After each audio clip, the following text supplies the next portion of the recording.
A long time ago, a family lived near a coffee plantation in a village with other workers. The father worked in the fields picking coffee, and his mother took care of the house with their two children. However, their children were very different from each other. While one was kind and helped with the housework, the other was lazy and rude. He did nothing to help his parents.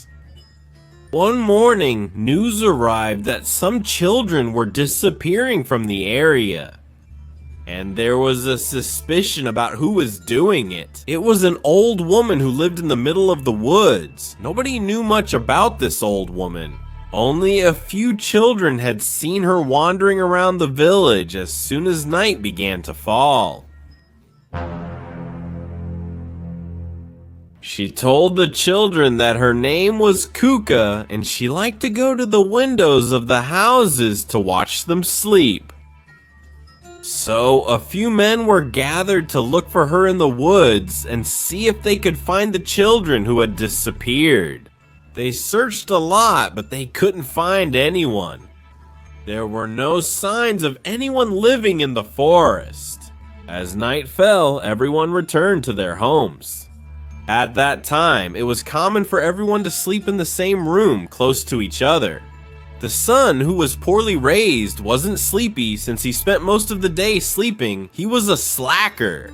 So he decided to play a prank. His brother quietly snuck out and put a sheet over his head to pretend to be a ghost, right? But he stopped when he heard a noise coming from outside. He went to take a look and froze when he saw what was watching him.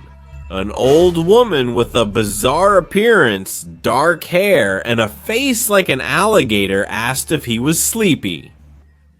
"Aren't you sleepy, boy?" "I'm not sleepy."